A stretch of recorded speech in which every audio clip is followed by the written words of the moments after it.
حضرت علی شیر خدا، فجر کا وقت تھا، ہاتھ میں چھڑی پکڑی تھی، 63 سال عمر مبارک تھی، کوفے کی جامع مسجد میں نماز پڑھانے آ رہے ہیں، ہر دروازے پہ دستک دیتے، اٹھو الصلاۃ خیر من النوم۔ رستے میں حضرت علی لوگوں کو جگاتے جگاتے آئے، جب مسجد کوفہ میں پہنچے تو ایک بدبخت خنجر چھپائے کھڑا تھا، اس نے حضرت علی رضی اللہ تعالیٰ عنہ کو خنجر مارا، وہ دوستانہ جو 10 سال کی عمر میں شروع ہوا تھا۔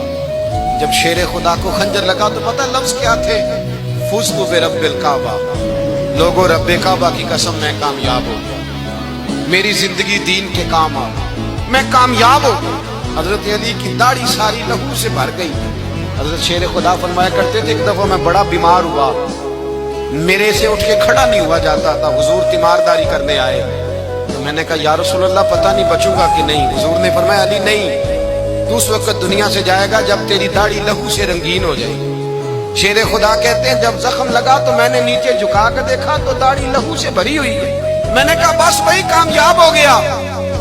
جامع مسجد کوفہ میں مولا علی نے سر سجدے میں رکھا، اور اسلام کی تاریخ کا وہ شخص جس شخص نے اپنی بچپن سے لے کر جوانی، جوانی سے لے کر بڑھاپا، اور جاتے جاتے امام حسن اور حسین کو قریب بلایا اور وصیت کر گئے، بیٹا جینا اسی کا ہے جو دین کے لیے جیے، بیٹا مرنا اسی کا ہے جو دین کے لیے مرے، جس دھج سے کوئی مقتل میں گیا وہ شان سلامت رہتی ہے، یہ جان تو آنی جانی ہے، اس جان کی کوئی بات نہیں۔ حضرت شیر خدا کرم اللہ تعالی وجہ الکریم خاتم الخلفاء تھے، ان پر خلافت اسلامیہ ختم ہوئی۔